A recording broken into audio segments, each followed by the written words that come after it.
dan Rasulnya kasih harapan, jangan pernah putus harapan, jangan pernah putus asa. Tapi saya kotor,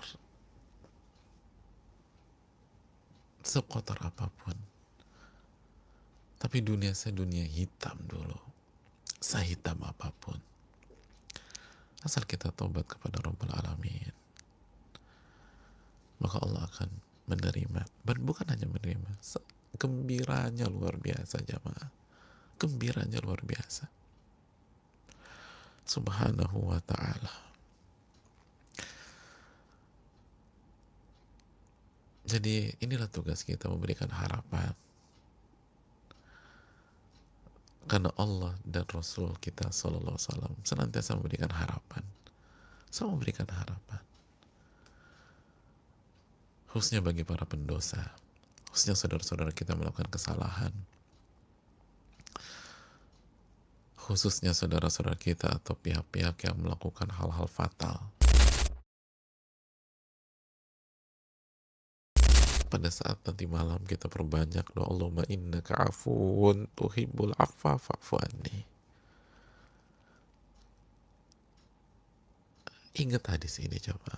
Lalla afrah bi taubati abdihi. Allah lebih gembira dengan taubat seorang hambanya dibanding momen-momen seperti itu.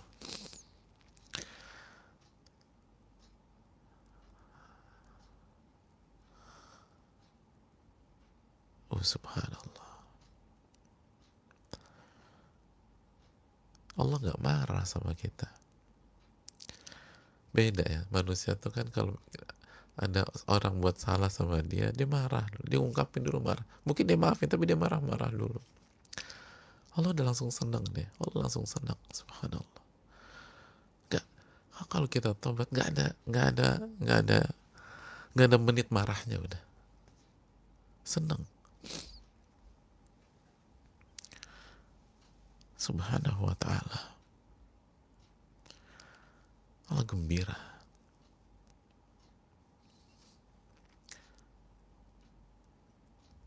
Kita masih marah, padahal yang buat salah anak kita sendiri, buah hati kita yang buat salah, tapi masih marah tuh, masih. Banyak ibu yang nyesel habis itu, kenapa gue marahin anak gue ya, kan dia udah minta maaf. Sedih aja tuh si ibu atau seorang ayah, kenapa sih aku marah-marah sama si abang misalnya,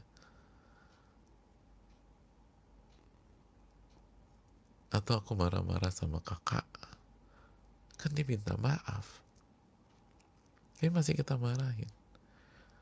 Allah afrahu bi taubati abdihi. Allah lebih senang, Allah lebih gembira terhadap taubat hambanya.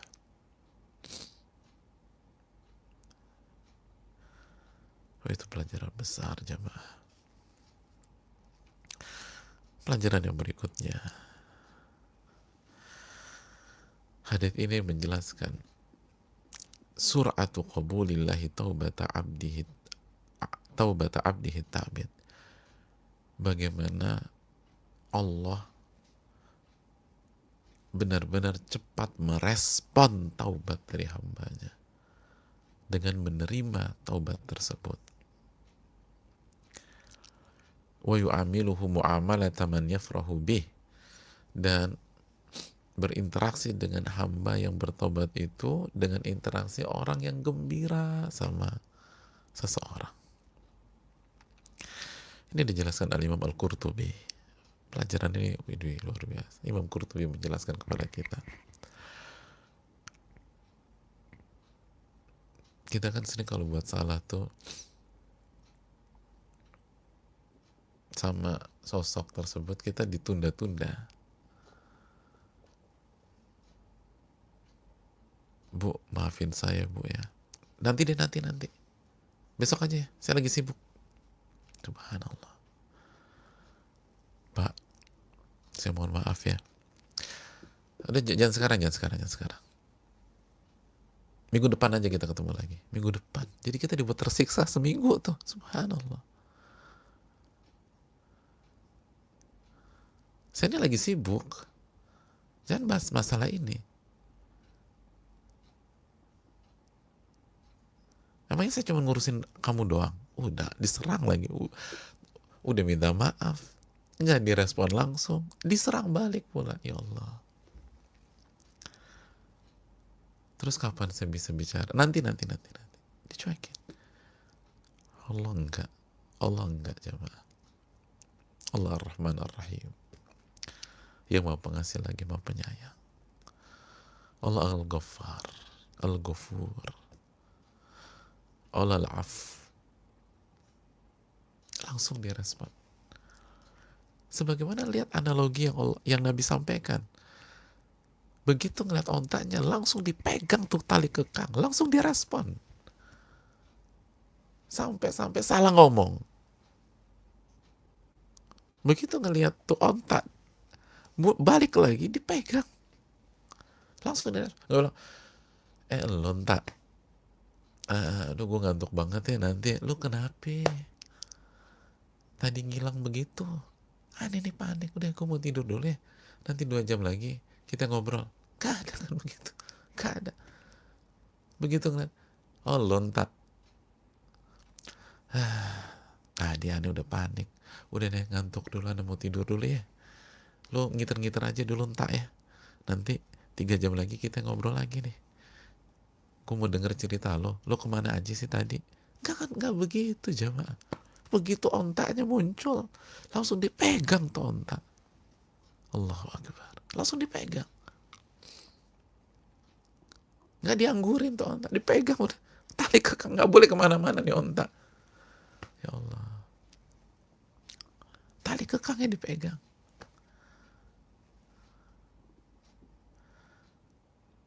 Kita bayangin gak sih? Kita buat salah sama seseorang. Orang besar. Tokoh besar. Banyak orang ingin deket sama dia. Banyak orang pengen berhubungan dengan beliau. Banyak orang ingin merebut hati beliau. Banyak orang seneng banget sama beliau. Mengidolakan beliau. Tiba-tiba kita kenal buat salah. Udah gimana tuh perasaannya? Tiba-tiba kita datang. Udah kita mau minta maaf nih. Datang. Udah kita udah siap. Gue siap diomelin, dimarahin segala macem lah. Gue siap. Pas ketemu, ya Allah, beliau seneng banget sama, mukanya tuh berubah, mukanya senang, lagi penat mungkin lagi sibuk segala macam, ngeliat kita, dia senyum, dia ceria, lalu kita dipegang, diajak duduk bareng, diajak minum kopi, minum teh, ya Allah, mungkin kalau kita bisa nangis di situ. Kalau kita bisa nangis, kita nangis di situ. Kalau perempuan sih mungkin udah nangis ya. Tapi kalau laki-laki mungkin nahan-nahan. Gue gak boleh cengeng, gue gak boleh lebay, gue gak boleh ini. Tapi terharunya, ya Allah. Dia seneng, padahal dia bisa lepahin kita. Dia bisa singkirkan kita. Ada banyak orang yang bisa gantikan posisi kita. Jangankan digituan, kita diterima maafnya aja udah bahagia. Ini enggak, dipegang, diajak duduk bareng. Terus antusias banget, kemana aja sih gitu loh, apa kabar, saya tuh kangen banget sama kamu. Pasti banyak cerita bagus ya, coba cerita. Pasti belum makan ya, nasi uduk nasi uduk 1, atau kopi buat kopi, ayo cerita. Terus tiba-tiba sekretarisnya datang, nanti saya ada tamu penting deh. Nanti keluar berubah dia. Ya Allah, ini hati kita itu udah, bunga itu bukan bunga lagi tuh, kebun dah, dalam hati udah kebun, bukan berbunga-bunga lagi, berkebun dah. Masya Allah. Allah tuh lebih senang daripada kayak begitu, lebih senang, lala afrah, lebih gembira. Ya Allah, masa kita nggak balik ke Allah Subhanahu wa Ta'ala? Masa kita nggak tobat kepada Allah? Ini 10 malam terakhir depan mata kita, 10 malam terakhir. Masa kita tidur? La haula wala quwata illa billah. Allah respon langsung. seperti itu orang respon langsung, ontaknya balik lagi, dipegang tuh, dipegang tali kekang, nggak dicuekin. Udah lo ngiter-ngiter dulu deh, gue capek. Dari tadi gue nyariin lontak, lo kemana aja? Sekarang lo jalan-jalan dulu deh. Gue lagi sebel sama lo. Nggak mungkin kan begitu? Nggak mungkin. Langsung diambil tuh tali kekang. Subhanallah. Emang manusia itu zaluman jahula. Zolimnya minta ampun. Dan bodohnya luar biasa. Wong punya Rob seperti ini, kok nggak beribadah kepadanya? Punya Ar-Rahman, Ar-Rahim, Al-Ghaffar, Al-Ghafur, kok nggak bertobat kepadanya?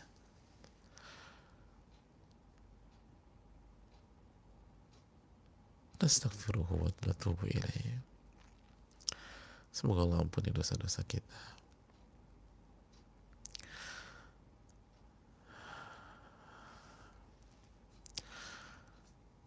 Pelajaran yang berikutnya jemaah sekalian.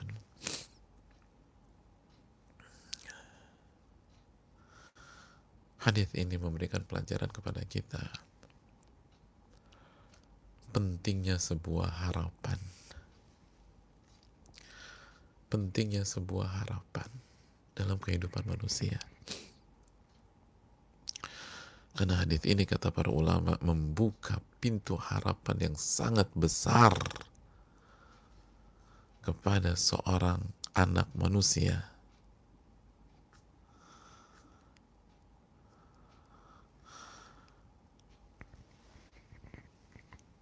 Karena separah apapun kesalahannya, sekotor apapun masa lalunya, sekelam apapun dosa-dosanya, ia punya Rob yang begitu gembira pada saat ia bertobat kepada Allah Subhanahu wa Ta'ala. Ia gak akan dimarahin ketika dia bertobat, separah apapun.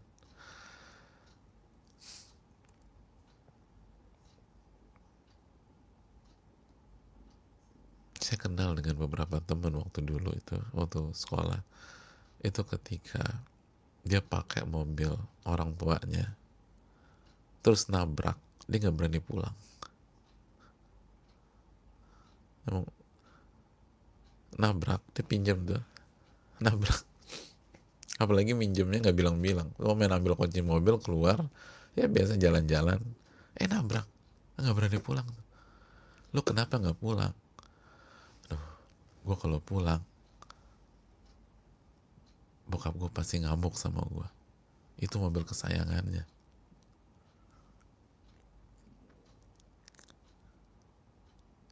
Padahal nggak ada ceritanya secara umum ya, ada sih, tapi saya tahu orang tua itu baiknya marah, cuman marah gitu aja lah. Begitu ketakutannya. Ini Allah dan Rasulnya kasih harapan. Jangan pernah putus harapan. Jangan pernah putus asa. Tapi saya kotor, sekotor apapun. Tapi dunia saya dunia hitam dulu. Sehitam apapun. Asal kita tobat kepada Rabbul Alamin, maka Allah akan menerima. Dan bukan hanya menerima, gembiranya luar biasa jamaah. Gembiranya luar biasa. Subhanahu wa ta'ala. Jadi inilah tugas kita, memberikan harapan. Karena Allah dan Rasul kita sallallahu alaihi wasallam senantiasa memberikan harapan. Selalu memberikan harapan. Khususnya bagi para pendosa, khususnya saudara-saudara kita melakukan kesalahan, khususnya saudara-saudara kita atau pihak-pihak yang melakukan hal-hal fatal,